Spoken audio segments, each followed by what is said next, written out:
नमस्कार सभी दोस्तों का आपका स्वागत है आपकी अपनी चैनल भक्ति लीला पर। आज हम जानेंगे धनतेरस की पौराणिक कथा के बारे में। तो सबसे पहले आप चैनल को लाइक, सब्सक्राइब और शेयर कर दीजिए और कमेंट में जय लक्ष्मी माता लिखना ना भूलिए। आपकी हर मनोकामना पूर्ण होगी।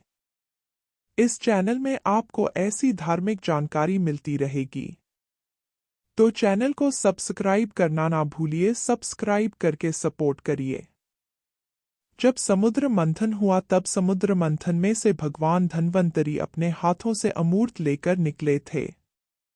इसीलिए इस दिन को धनतेरस का त्योहार मनाया जाता है।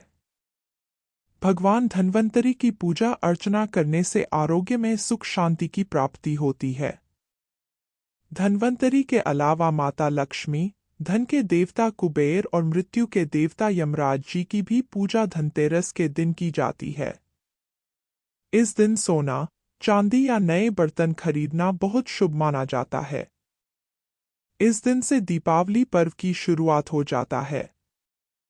भारतीय संस्कृति में स्वास्थ्य को ही सबसे बड़ा धन माना गया है और इस दिन में राष्ट्रीय आयुर्वेद दिवस के रूप में भी मनाया जाता है।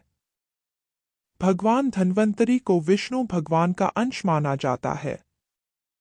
भगवान धन्वंतरी के समुद्र मंथन से निकलने के 2 दिन बाद माता लक्ष्मी समुद्र मंथन में से निकली थी। इसलिए उसे दिन दीपावली का त्योहार मनाया जाता है। लक्ष्मी माता को धन की देवी माना जाता है। धनतेरस की पौराणिक कथा। आखिर क्यों एक किसान के घर ठहर गई माता लक्ष्मी। एक समय जब भगवान विष्णु मृत्यु लोक में विचरण करने के लिए आ रहे थे, तब माता लक्ष्मी जी ने भी उनके साथ चलने के लिए आग्रह किया। तब विष्णु जी ने कहा कि यदि मैं जो बात कहूं तुम अगर वैसा ही मानो तो फिर चलो। तब लक्ष्मी जी ने उनकी बात मान गई और भगवान विष्णु के साथ भूमंडल पर आ गई। कुछ देर बाद एक जगह पर पहुंचकर भगवान विष्णु ने लक्ष्मी जी से कहा कि जब तक मैं ना आऊं तुम यहाँ ठहरो। मैं दक्षिण दिशा की ओर जा रहा हूं, तुम उधर मत आना। विष्णु जी के जाने पर लक्ष्मी जी के मन में कौतूहल हुआ कि आखिर दक्षिण दिशा में ऐसा क्या रहस्य है जो मुझे मना किया गया है, और भगवान ने और स्वयं चले गए। लक्ष्मी जी से रहा नहीं गया और जैसे ही भगवान आगे बढ़े लक्ष्मी जी भी पीछे पीछे चल पड़ी। आगे जाने पर उन्हें सरसों का एक खेत दिखाई दिया जिसमें खूब फूल लगे हुए थे। माता लक्ष्मी जी फूल को तोड़कर अपना श्रृंगार करने के बाद आगे बढ़ी। आगे जाने पर एक गन्ने के खेत में लक्ष्मी जी गन्ने तोड़कर रस चूसने लगी। तब विष्णु जी आए और यहाँ सब देखकर लक्ष्मी जी पर नाराज होकर कहा, मैंने तुम्हें इधर आने को मना किया था, पर तुम ना माने और किसान की चोरी का अपराध कर बैठी। अब तुम इस अपराध के जुर्म में इस किसान की 12 वर्ष तक सेवा करो। ऐसा कहकर भगवान उन्हें छोड़कर क्षीरसागर चले गए। तब लक्ष्मी जी ने उसे करीब किसान के घर रहने लगी। एक दिन लक्ष्मी जी ने उस किसान की पत्नी से कहा कि तुम स्नान कर कर पहले मेरी बनाई गई इस लक्ष्मी जी की पूजा करो, फिर रसोई बनाना, तब तुम जो मांगूंगी वह मिलेगा। किसान की पत्नी ने ऐसा ही किया। पूजा के प्रभाव और लक्ष्मी की कृपा से किसान का घर दूसरे ही दिन से धन भंडार और सुवर्णा रत्न आदि से बढ़ गया। लक्ष्मी जी ने किसान को धन धान्य से पूर्ण कर दिया। किसान के 12 वर्ष बड़े आनंद से कट गए। फिर 12 वर्ष के बाद लक्ष्मी जी का जाने के लिए तैयार हुई।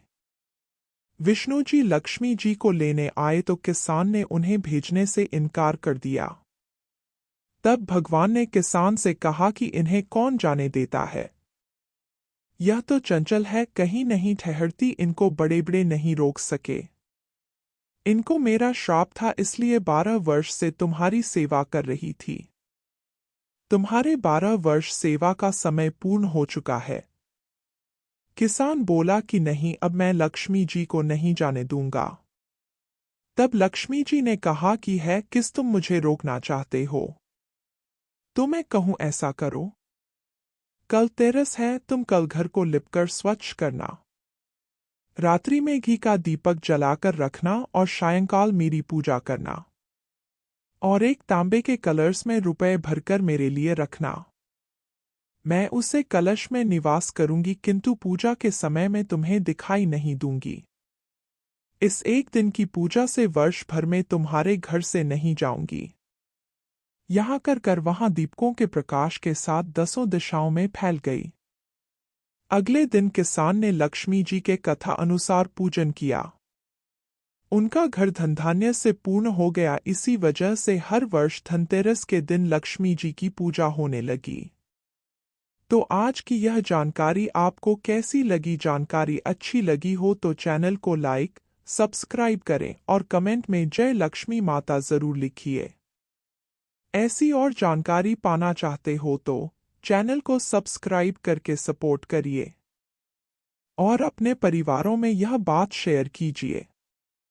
इस चैनल में आपको ऐसी धार्मिक जानकारी मिलती रहेगी। मिलते हैं दूसरे वीडियो में। जय लक्ष्मी माता।